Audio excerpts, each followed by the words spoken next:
Hey guys, how you doing? Hope you're well. It's Alessio. In this video, I want to show you a chart that is related to gold that is probably going to shock you. I can assure you that most people out there, probably 95% of people out there, have not seen what I'm going to show you in this video. So you see guys, what's happening is this. Right now, a lot of folks right now, a lot of people are extremely bullish on gold. If you speak to anybody out there, like your friends, people on social media, for example, they'll tell you the same thing, that they're extremely bullish on gold. They expect gold to go to much higher levels from here, for example. And in other words, guys, right now, the level of optimism, the level of bullishness on gold is extremely high. Now, as you may recall, just recently, about a week or so ago, I posted a video here and I said why I believe that gold is going to top pretty soon. I think that gold is going to make a top here and then start dropping quite significantly. But here's the reason why I believe that. And here's something I've known for some weeks. And here's something our members have known also for some weeks. You see, guys, what's happening is this. Take a look at this chart. This chart is courtesy of Jason Geppert of Sentiment Trader. And as this chart shows, the smart money, the commercial hedgers, the institutions, again, what we call the insiders, they're heavily betting against gold.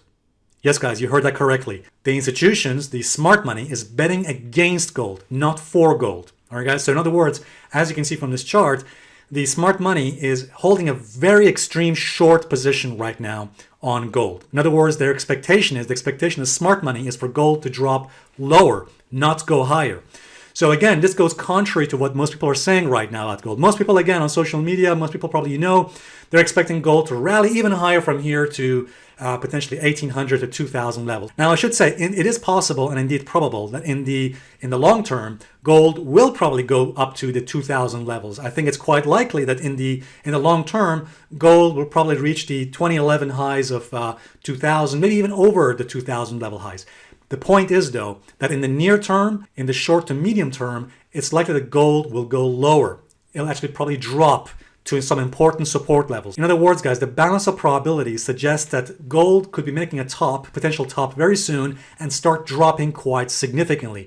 One of the reasons for this is this, because of the fact that smart money, the commercial hedgers, are betting so heavily against gold. Again, the smart money, the insiders, they're heavily short on gold. The last time that the smart money was this heavily short on gold was a few years ago when gold essentially made a top and then started dropping quite significantly. As you can see here on this chart, it dropped quite badly as a matter of fact. So guys, the bottom line is what this tells us is that we should be very careful because usually gold and indeed most markets eventually go in a direction that the commercial hedgers are betting on. Again, commercial hedgers are bearish on gold. They are betting against gold extremely to short levels. And usually gold and indeed most markets eventually fall in line in the direction of the big money, the smart money is the commercial hedgers. So I personally would much rather not bet against them. I think it's likely that in the near term, the near to short term, the next few weeks, maybe the next few months, we might see gold eventually dropping quite significantly. And by the way, when it does drop, you're going to see all these articles and these news stories. Oh, it's over for gold.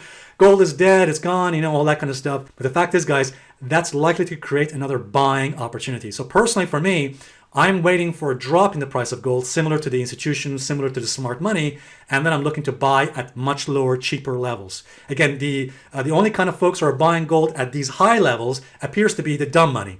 Okay, so the smart money, again, as I mentioned before in this video, smart money appears to be betting at lower prices on gold, and they're likely to probably buy at much cheaper levels. And that seems to make sense as well. By the way, I should also mention this. My good friend Zach, who I interviewed about a week ago, he mentioned something quite important. And here it is. Let me play it for you. And they're still doing that with gold. Gold is almost certainly controlled by the gold futures market. You've got sovereign, you've got China, etc., China, Russia, etc., buying it, but buying it, hoarding it rather. But miraculously, the price is it's hardly gone up at all.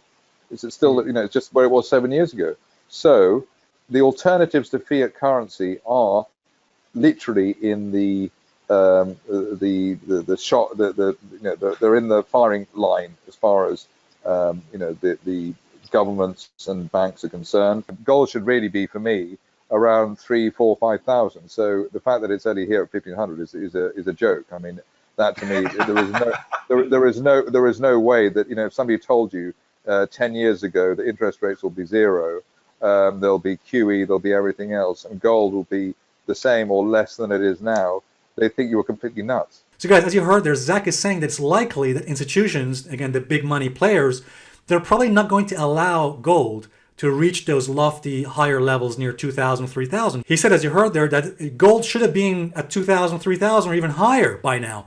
But the reason it hasn't, according to Zach, is because of the fact that institutions, the big money, probably won't allow it to happen. So that's something to also remember. The institutions, the smart money, they're betting heavily against gold, and that tells us something. It tells us to be careful, be smart, and again, just be aware of the fact that there could be a potentially major significant drop or retracement in the price of gold soon. And again, when that happens, it's likely to create yet another buying opportunity down the line. All right, guys, thanks very much indeed. If this video has helped, please give it a thumbs up, and also please subscribe for future videos as well. Thanks a lot. Bye for now.